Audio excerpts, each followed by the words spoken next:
mercado do Bitcoin, né, como ele não é centralizado, ele não tem nenhum tipo de interferência, seja estatal, empresarial ou de alguém, né, é claro que você tem movimentos especulativos, mas não existe interferência. É um mercado 24/7, demanda e oferta na veia, na veia. O que quer dizer que não tem nenhum banco, Não. nenhuma instituição pública que controla esse mercado Bitcoin. Exatamente, é isso que Rafael. quer dizer. Exatamente, exatamente. A gente vai chegar, eu vou explicar isso, mas é importante entender que como não existe nenhuma interferência, não existe um órgão centralizador que controla a dinâmica desse mercado, existe o que a gente chama de ineficiência econômica do ponto de vista de oferta e demanda. E a demanda do Brasil, historicamente, até hoje é assim, obviamente, bem menos do que era em 2017, quando o Guilherme me ligou, a demanda no Brasil é muito maior que a oferta. E mercados dinâmicos como os Estados Unidos e Europa, você chega ali num equilíbrio de preço, né, muito mais facilmente. Né? Então, como você tinha uma demanda mais pujante aqui no Brasil e uma oferta menor, o preço do Bitcoin, a paridade de dólar, valia 22% a mais aqui. Então, alguém estava disposto a pagar nessa ordem de grandeza, né, para ter um Bitcoin. Por curiosidade. E essa operação chama arbitragem, né? Pois é, mas essas pessoas estavam dispostas a pagar 22% a mais por ignorância?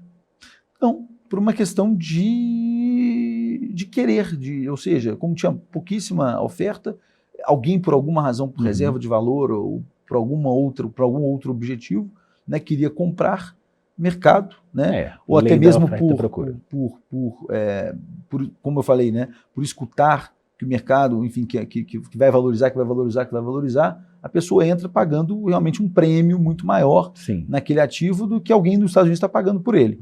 Então, como é digital, ele faz essa transferência rapidamente, ele conseguia então adquirir esse Bitcoin lá porque ele tinha o green card, tinha uma conta numa corretora lá nos Estados Unidos, ele fazia essa operação e conseguia, num curto espaço de tempo, curtíssimo, né, oferir um lucro realmente significativo. E aquilo me chamou muita atenção. Aí eu quando ele me contou, aí, né, eu fui entender, ele não sabia se pagava o imposto sobre o ganho de capital no Brasil ou nos Estados Unidos, basicamente essa a discussão. Eu falei, não, deixa eu entender do que se trata, né? Deixa eu fazer uma operação. Né?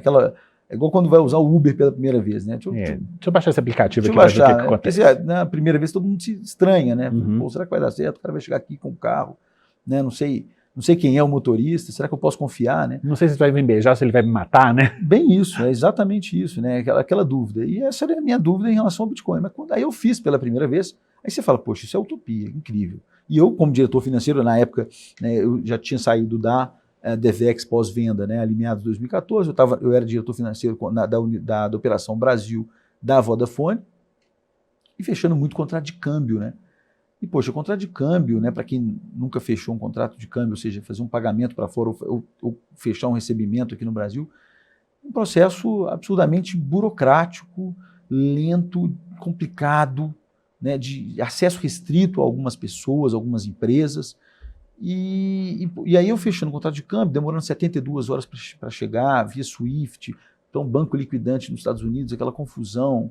Então, assim, sempre, sabe, era uma coisa que realmente sempre me incomodou, a dificuldade que é você fazer uma operação absolutamente lícita de um país para o outro, né? Pô. E que completamente dissocia o civil comum de um tipo de operação dessa, né? Exatamente. Nada democrático, nada democrático.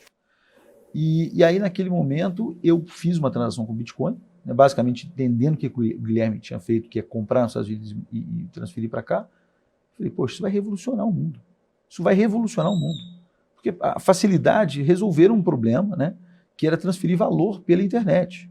Então a gente vinha vivendo uma revolução de comunicação, de informação até então, que isso intensificou drasticamente na década de 90, ali, com o advento da internet e a difusão agora dos smartphones, etc. Então a gente vinha, né, a gente estava diante de uma revolução de informação.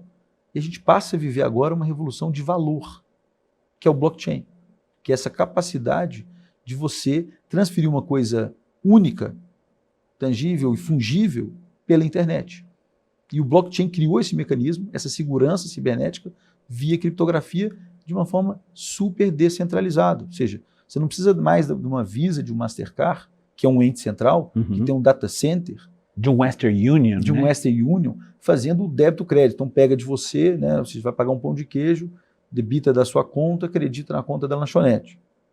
Você, através do blockchain, você consegue fazer isso numa rede totalmente descentralizada, onde você tem milhares de servidores espalhados no mundo validando essas transações. E quanto mais servidores validam, mais seguro fica, porque você imagina que atacar um servidor é mais fácil. Agora, se atacar milhares de servidores ao mesmo tempo, ou seja, é praticamente impossível, se não impossível. E aí, somado a isso, por que esses mineradores, por que essa massa crítica de computação, de computadores, né, de força computacional faz isso, valida as operações de Bitcoin? Porque elas ganham uma parcelinha da transação. Então tem um benefício econômico por trás de cada operação validada na blockchain por esses computadores. Né? Por isso que pessoas usam força computacional para validar. Né? Isso é a mineração? Isso é a mineração, isso é o blockchain. A mineração, na essência, ela está no fato de que o computador, ao fazer isso, o servidor, ao validar essas operações, quem consegue validar o primeiro bloco ganha um Bitcoin que é criado na rede. Ele encontra, né, como se ele usasse força computacional para vencer uma prova matemática, e se vencida ele valida o bloco e ganha como recompensa o Bitcoin que é criado na rede. E o bloco seria o receptáculo onde esse Bitcoin vai estar, é isso? Isso, exatamente. Quer dizer, cada bloco desse a gente pode entender como uma folha que registra várias transações. Então, se eu te debita da minha carteira, vai para a sua carteira, nós temos uma transação que é validada em um determinado bloco. Então, o bloco ele acumula várias transações, tá, que dá até um nível específico de bits que cabe nesse bloco, e aí ele amarra esse bloco e começa a ligar um bloco com o outro. E esses blocos ligados e validados por milhares de servidores é o que garante essa segurança cibernética.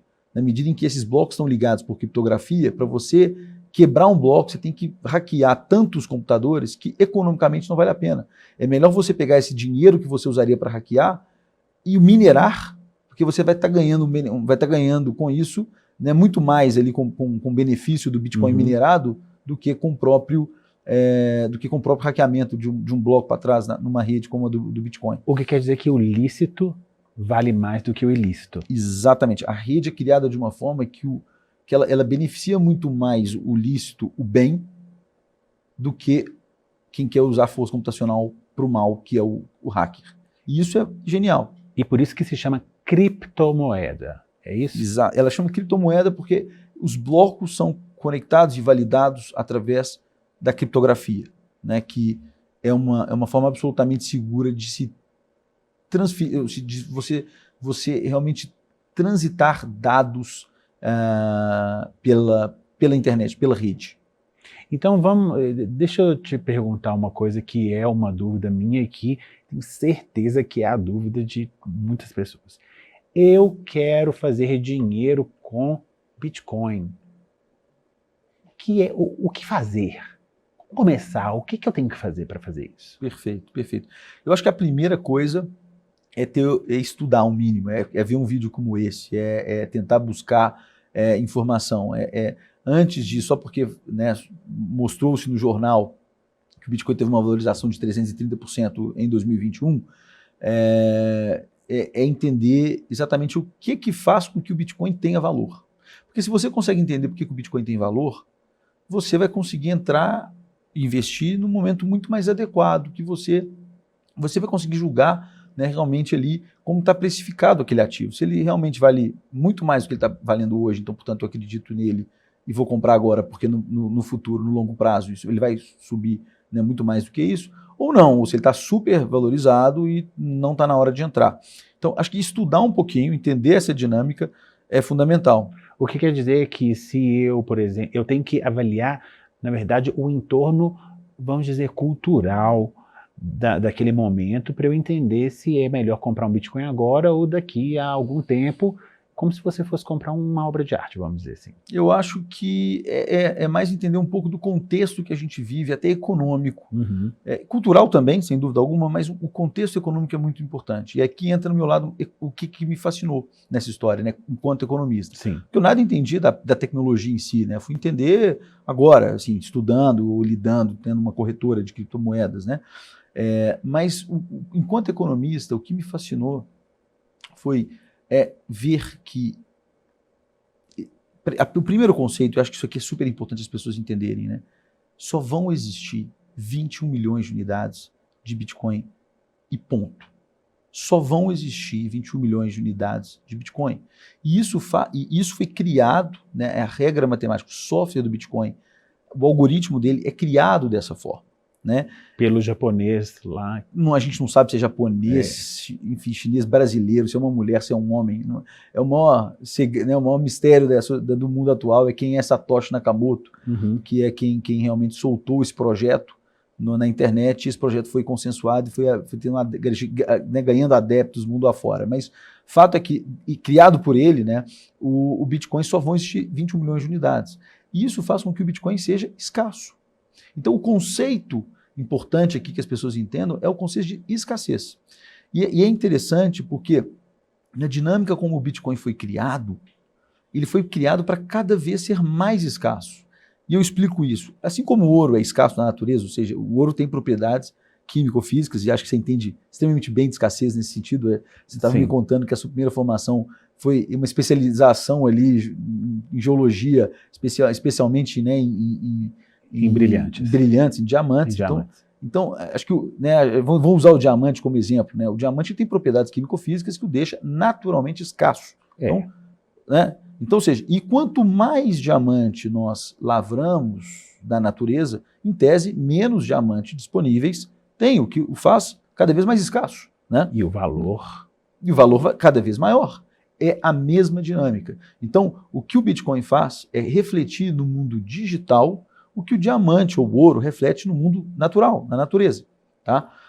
E é interessante o seguinte, então quando criou-se, né, o projeto, quando foi lançado o projeto do Bitcoin, e foi ao ar, então começaram a ser validados esses blocos, e aí os mineradores conseguiam achar ali os Bitcoins dentro desse software, criava-se na rede 50 Bitcoins, porque não nasceu, existiam 21 milhões, mas eles não tinham sido encontrados, vamos chamar assim, na rede. Tá? Então não estavam disponíveis 21 milhões. Como se fossem jazidas de Bitcoin aí por serem... Então você tinha que vencer provas matemáticas na rede para poder conseguir adquirir, né, os Bitcoins sendo criados. Então lá no começo, 2009 a 2013, eram criados na rede, a cada 10 minutos mais ou menos é validado um bloco.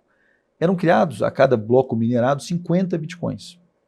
Mais ou menos a cada 10 minutos, 50 Bitcoins.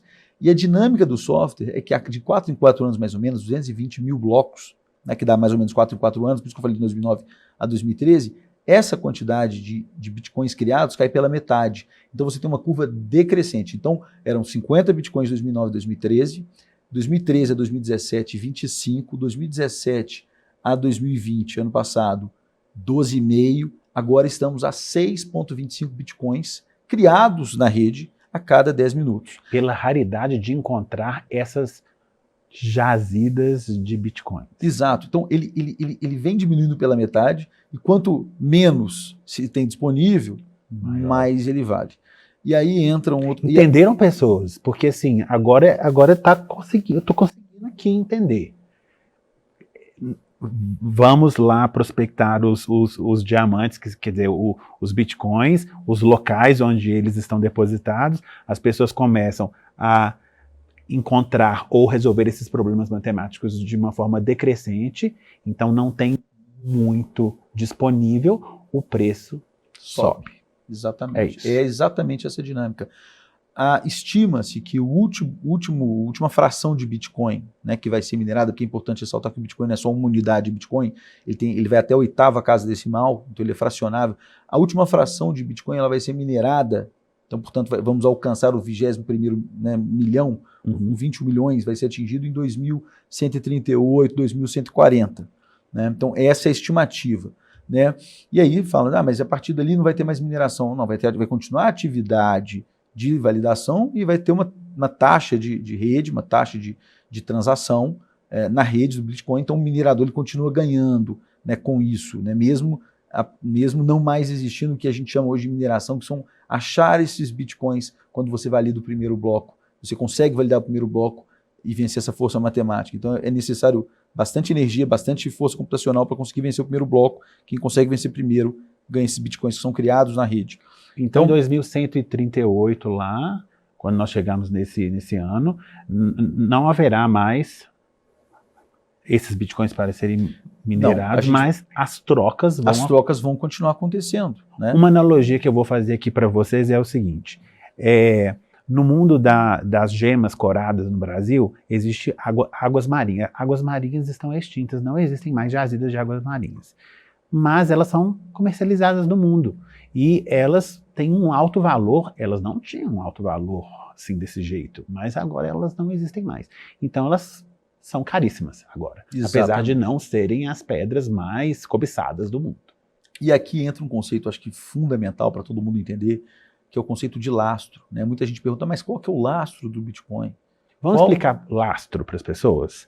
Lastro está exatamente correlacionado à escassez. Quer dizer, por que o ouro é um lastro natural? Por que o diamante é um lastro natural? Porque ele é escasso. Então você pode correlacionar ali uma moeda governamental com o tamanho das suas reservas de ouro, porque o ouro é o lastro nesse caso. O Bitcoin, o lastro dele está exatamente, diretamente ligado à escassez autêntica daquele ativo digital, mas ele é escasso. Ele tem uma dinâmica digital que o deixa escasso. Então, esse é exatamente o lastro que ele tem, diferentemente das moedas governamentais. Porque muita gente fala, e aí tem até colegas economistas, né, que fazem essa crítica, né, sobre o lastro do Bitcoin, e eu digo francamente, acho que vocês não estão entendendo qual que é o conceito de lastro. Porque aí eu pergunto, então qual é o lastro da moeda governamental real? Qual é o lastro da moeda governamental dólar? Hoje é nenhum, ou melhor, é uma lei de curso forçado da moeda que faz com que essas moedas estejam em circulação nos seus respectivos países. Né? Mas fato é que nenhuma moeda governamental tem lastro, ou está lastreada em algum ativo escasso no mundo hoje. Isso acabou em 1971, antes, ouro, né? Antes tinha um padrão ouro. Né? Então, assim, fazendo uma longa história curta, acho que quando acabou a Segunda Guerra Mundial, foi feito o acordo de Bretton Woods, e aí o dólar tornou-se a referência de valor global, e os Estados Unidos eles se comprometeram a ter as respectivas, né, as reservas de dólar para reserva em ouro, né, para os dólares em circulação no mundo. Então, basicamente, você tinha ali, né, países com uma dívida em dólar, enfim, e o dólar passou a ser circulado, países começaram a fazer reservas em dólar, e você sabia que nos Estados Unidos o governo americano garantia a conversibilidade do dólar para o ouro. Né? Tinha que um espelhamento daquilo que é, porque o dinheiro é uma coisa virtual, né? Aquilo que é o dinheiro estava ali em ouro para ser lastreado. Lastreado, exatamente.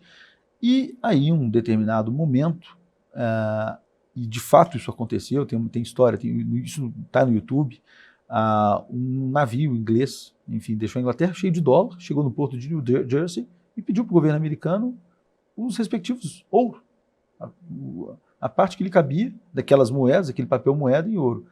O governo americano, enfim, né, entrou, realmente ali foi um momento de bastante desconforto, parece que deram o ouro respectivo, mas o presidente à época, o Richard Nixon, ele foi para a televisão fazer um pronunciamento ao vivo, 15 de agosto de 1971, vale ver esse pronunciamento no YouTube também, fica aqui o convite, onde ele fala que estava extinguindo a conversibilidade, extinguindo temporariamente a conversibilidade do dólar para o ouro.